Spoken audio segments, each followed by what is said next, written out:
कुंती ने भगवान श्री कृष्ण से क्या वरदान मांगा? कुंती और श्री कृष्ण संवाद। जब महाभारत युद्ध समाप्त हो गया था और युधिष्ठिर राजा बन गए थे, धृतराष्ट्र ने भी पांडवों को अपना लिया था, तब श्री कृष्ण भी सोचते हैं कि अब उनका सब दायित्व यहाँ पूरा हो गया है, यहाँ अब सब ठीक है, अब मुझे भी द्वारिका लौट जाना चाहिए। तब सब लोग एक एक करके श्री कृष्ण से मिलने के लिए आते हैं और अंत में कुंती जब श्री कृष्ण से मिलने के लिए आती है तो कहती है कि कान्हा, यदि तुम ना होते तो मेरे सारे पुत्र मारे जाते, तुमने तो मुझ पर बहुत बड़ा उपकार किया है, तुम तो मेरे लिए भगवान हो। तब श्री कृष्ण उनके आंसू पहुँचते हुए कहते हैं कि आज तो मेरी कुंती बुआ ने मुझे भगवान कहा है, मैं तो आज बहुत प्रसन्न हूँ, इसलिए सभी को कुछ ना कुछ वरदान मांगने को कहता हूँ। सभी श्री कृष्ण से कुछ ना कुछ मांगकर वहाँ से चले जाते हैं और जब कुंती की बारी आती है तो वह कहती है कि लाला, मैं तुमसे क्या मांगू, तुमने तो बिना मांगे ही सब दिया है, यदि तुम मुझे कुछ देना ही चाहते हो तो मुझे दुख पर दुख आने का वरदान दे दो, एक दुख खत्म ना हो दूसरा आ जाए।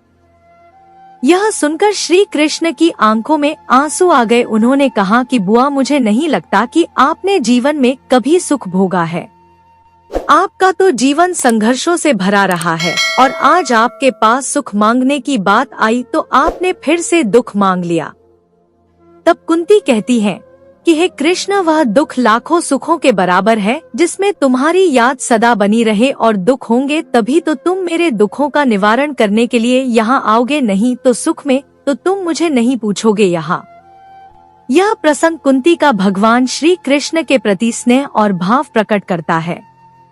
यह छोटा सा प्रसंग बहुत बड़ी सीख देता है कि ईश्वर को सुख और दुख दोनों स्थिति में याद रखना चाहिए। सुख में याद रखेंगे तो हमें याद रहेगा कि कैसे दुख सहन करके ही यह दिन आया है, और दुख में याद करेंगे तो यह विश्वास बना रहेगा कि भगवान ने दुख दिया है तो सुख भी देगा। यह प्रसंग यह भी सिखाता है कि सुख और दुख में मनुष्य को समान बने रहना चाहिए, ना सुख में ज्यादा उत्साहित हो और ना दुख में ज्यादा दुखी और हतोत्साहित हो, क्योंकि यह एक चक्र है, एक के बाद दूसरे का आना तय होता है। स्थिति कब पलटती है कोई नहीं जानता, लेकिन यह चक्र अपने समय अनुसार चलता जरूर है। इसलिए बुआ कुंती तभी तो कान्हा से कहती है कि मुझे दुख दो ताकि तुम्हारा हाथ हमारे सिर पर सदा बना रहे, क्योंकि हर दुख अपने साथ हजारों रास्ते भी दिखाता है आगे बढ़ने के, जबकि सुख में हम केवल उसके आनंद में लीन रहते हैं, आगे का कुछ नहीं सोच पाते। उम्मीद है यह छोटा सा प्रसंग आपको अच्छा लगा होगा और इससे आपने जरूर कुछ सीखा होगा। उम्मीद करती हूँ